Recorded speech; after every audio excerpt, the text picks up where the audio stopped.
ఈ royal Enfield interceptor అసలు vehicle ఎలా ఉంటదంటే, దున్నపోత లెక్కుంటుంది. ఇంతుంటుంది ఇంజిన్ అసల. ఇంతటి ఇంజిన్‌ని ఒక సెల్ఫ్ మోటార్ ఎలా తిప్పగలుగుతుంది? దానికి కావాల్సిన మెయిన్ ఏంటో మీకు తెలుసా? హలో ఫ్రెండ్స్ అందరికీ నమస్కారం. సో, ఇవాళ మనం రాయల్ ఎన్‌ఫీల్డ్ ఇంటర్సెప్టర్ 650 సీసీ వెహికల్‌కి బ్యాటరీ ఎక్కడుంటుంది? బ్యాటరీ ఎట్లా ఓపెన్ చేయాలి? మొత్తం అంతా కూడా మీకు ఈ వీడియోలో చెప్పబోతున్నాను. సో, దానికన్నా ముందు ఈ కంప్లీట్ వర్క్‌కి ఎంత అమౌంట్ చార్జ్ చేయాలి? బ్యాటరీ ఛార్జింగ్ ప్లస్ సర్వీసింగ్ ఎంత చేయాలో మీరు కింద కామెంట్ చేయండి. లాస్ట్‌లో చెప్తాను ఎందుకనేది.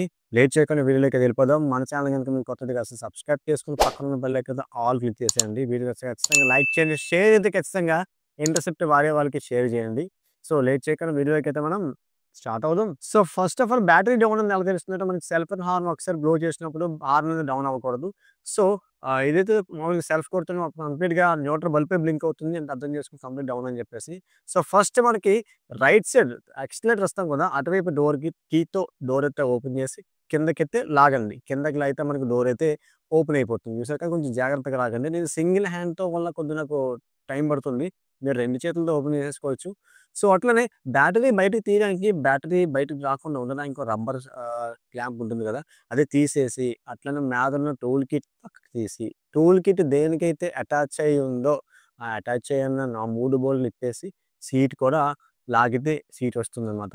సో, సీట్ కూడా బయటకి తీసేయండి. సో, ఆ 3 బోల్ట్‌లు ఇప్పేసిన తర్వాత ఏంటంటే, మనకి కిందన బ్యాటరీ బయటికి జారిపోకుండా ఐరన్ క్లాంప్ ఉంది కదా!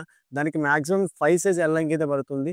ఆ 5 సైజ్ ఎల్లంకితో ఆ ఎల్లంకి బోల్ట్ ఓపెన్ చేసేసి, ఇంక ఇటువైపు వచ్చేసరికి అక్కడ బ్యాటరీ డోర్ లోపల ఓపెన్ ఉంటుంది. బోల్ట్ అనేది నాకు తెలిసి 3 ఆర్ 4 సైజ్ ఎల్లంకి పడుతుంది. అది ఓపెన్ చేసి బయటికి లాగి మీదకి లేపండి. మీదకి లేపితే ఈ డోర్ కూడా వచ్చేస్తుంది. ఓకే. అసలు ఈ డోర్ ఎందుకు తీసావు భయ్యా అంటే, బ్యాటరీ నెగెటివ్ టెర్మినల్ ఏదైతే ఉందో, ఇటువైపు నుంచి మనకు కన్వీనియంట్‌గా ఇప్పడానికి ఉంటుంది.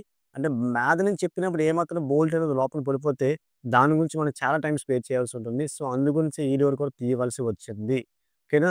ఒక బ్యాటరీ ఓపెన్ చేయాలంటే 2 డోర్‌లు తీసి, సీటు తీసి, అలాగే బ్యాటరీ బయటకి రావడానికి 4, 5 క్లాంపులతో ఉన్న 3 బోల్ట్‌లు, ఆ ఎల్ఎంకి బోల్ట్ బయటకి తీసి, మళ్ళా ఫిట్ చేసి, మళ్ళా బ్యాటరీ ఛార్జింగ్ అయిన తర్వాత మళ్ళా యాస్ ఇట్ ఈస్‌గా మళ్ళా ఇప్పేసి మళ్ళా 2 టైమ్స్ తిప్పాను. సో, దీనికి ఎంత అమౌంట్ చార్జ్ చేయాలి మీరే కామెంట్ చేయండి. ఈ బ్యాటరీ చూసారు కదా 14R లార్జ్ ఇది. పెద్ద బ్యాటరీ అనమాట. సో, మరొక కొత్త వీడియోతో ముందుకొచ్చేస్తాను. Until then stay tuned, create workers and have a nice day guys. Jai Hind.